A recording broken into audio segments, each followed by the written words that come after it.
Yes. Welcome, everyone. So this video today, I'm going to talk about Afghanistan and the New Zealand. And this is the opportunity the government of New Zealand is finding a way to help people with the resettlement, people with origins from Afghanistan.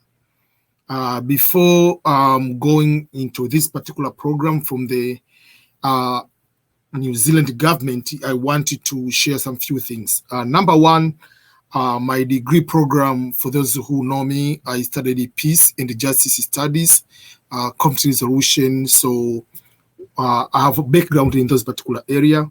And while I was doing my master's degree at the University of San Diego, my roommate, Hassan, is from Afghanistan. But most of the time, most of his life, he lived in Pakistan because of the situation in Afghanistan. And that, when we were studying at the University of San Diego, was back in 2009, from August to 2010 in August. So that is the time. So I know the situations back in the day and up to now, just to see the close friend going through in Afghanistan. But this video is not political. It's just to talk about the reality and what people are going through their life and certain situations of their life when the government changes, and especially in these kind of situations. So if you go on the Google search and you write Afghanistan at the moment, previously you'll be able to see so many information, but now it will be more about the new government. You can see like New York Times, Afghan Alive Update will be talking about the latest using the Taliban takeover, and you'll be able to see so many information about the Afghanistan, and especially the most which is not good. It's just like to see there are so many pictures and videos which they were not that. It's very tough for someone to watch them.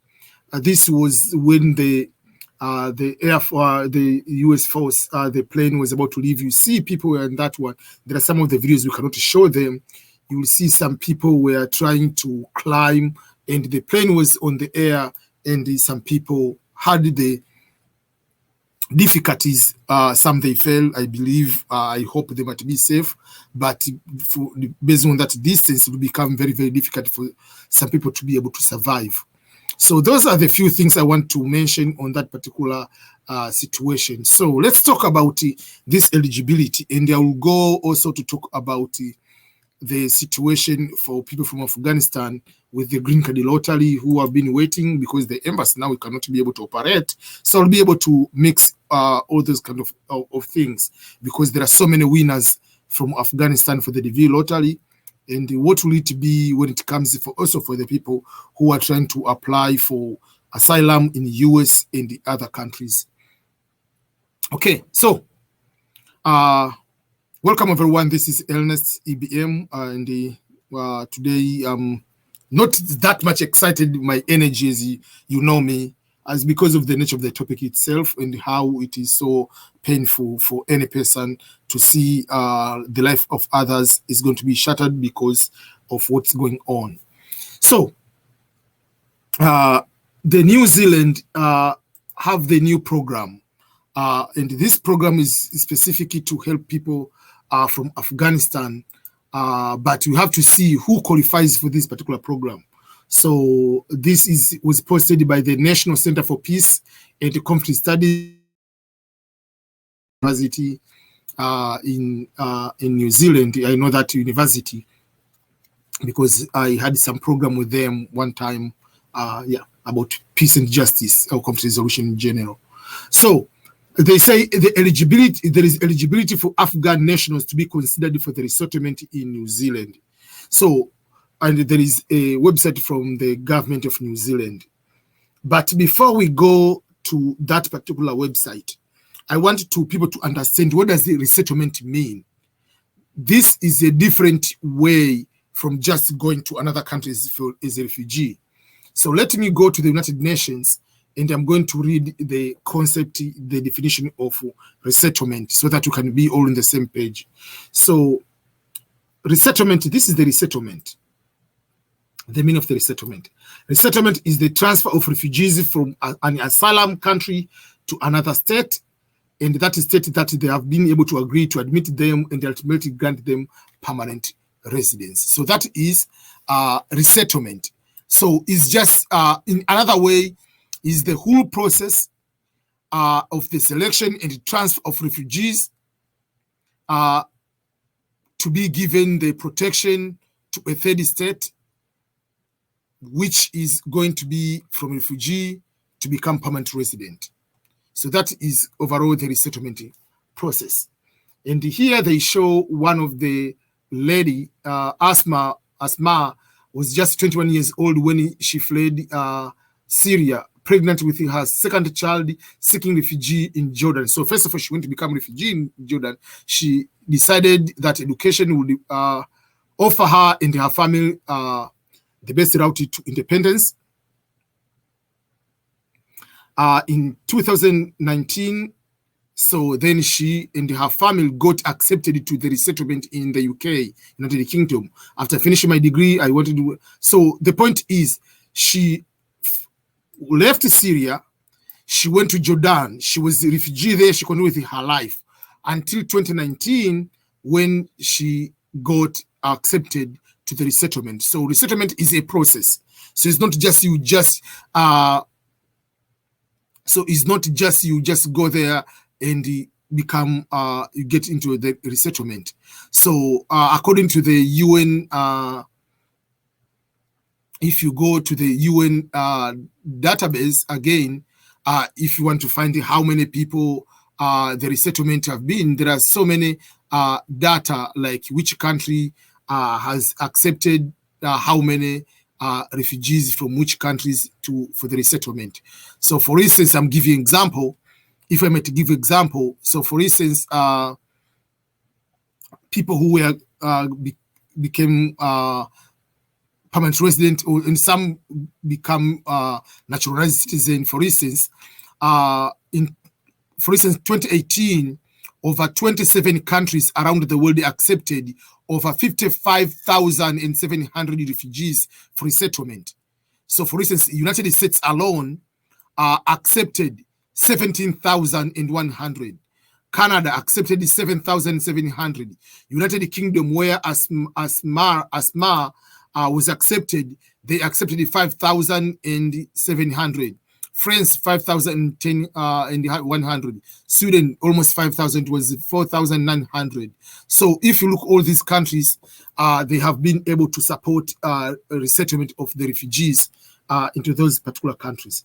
So let's go to look about the eligibility criteria, who will be able to be considered from Afghan, because not everybody can be able just to go and be given the resettlement right away, because otherwise you can, for other people, they have to be refugees somewhere first, and then to go to be into resettlement as a third country. So, so this will be for the Afghan nationals who assisted the New Zealand Defense Force or the government agency during the time of the New Zealand deployment in Afghanistan.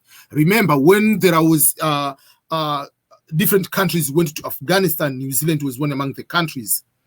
So if any national worked with the New Zealand Defense Force, if you were interpreter or any capacity, you worked with the Defense Force of the New Zealand, or you worked with any government agency of the New Zealand during the time of New Zealand were in deployment in Afghanistan, if yourself and including your family, immediate family, that means your spouse and children, may be considered for the resettlement in New Zealand. So if you meet those kind of qualifications, you have to send you have to meet those criteria and send the inquiry to this email. I'm going to put this the address. I'm going to put the email address in the comment, but also the link on the comment too. You can be able to see that. In that email, you should include the following information. Number one, you have to provide explanation demonstrating that what is, if you meet your eligibility, that what capacity, maybe you are a security guard working there, you are an interpreter, what capacity did you work, from where, and provide any support documentation. If you have the contract of job, if you have the pictures, you have whatever it is, the ID, if you have still work ID, all those kind of things, send it to them. And also you have to send in the copy of your passport if you have the passport. If you don't have the passport, any photo ID, the ID, your ID with the photo for each individual and their immediate family to be covered in this request. So yourself, your spouse, and your children, if you have them, so that in this particular request. And again, you have to provide the contact details, including the phone numbers and the location. Why do they say the location? Because sometimes you might work with the government, but you are not maybe in that particular country. Currently, you're already a refugee in another place. So, but again, they're going to explain who will be considered the eligibility-wise. First of all, you have to be able, someone has worked directly with the New Zealand Defence Force or the New Zealand Police or the Ministry of Foreign Affairs and Trade or the New Zealand any agency in Afghanistan, or the third parties, wherever they are going to do that. And that should be verified by those agencies. So, or you provided material assistance to the inquiry of operation, that operation, and can be verified by the relevant parties. So you have to have one of these two, and then you have to provide a reason to show that your life is at risk, your safety. So then it should be a reasonable grounds to believe that your safety or well-being of the individuals or your immediate family has been put at risk in that particular situation with the association with the New Zealand in Afghanistan, and that no other government will bear greater responsibility for their with their welfare. So in other ways, you have to just to show your life is at risk. Even if I know the Taliban government say they are not going to deal with anybody, they are going to provide the amnesty with anybody worked with maybe the foreign forces or the foreign government, maybe US, Britain, New Zealand, and other government. There is no guarantee. Those are just the mere words. What if they say that when on the television and obviously in the neighborhood they still harass you and all those kind of things? So so that is something you need to know. So there is email address here which you need to follow and to make sure that you are going to do that. So I'm going also to make another video which will be specific for people who are maybe from Afghanistan.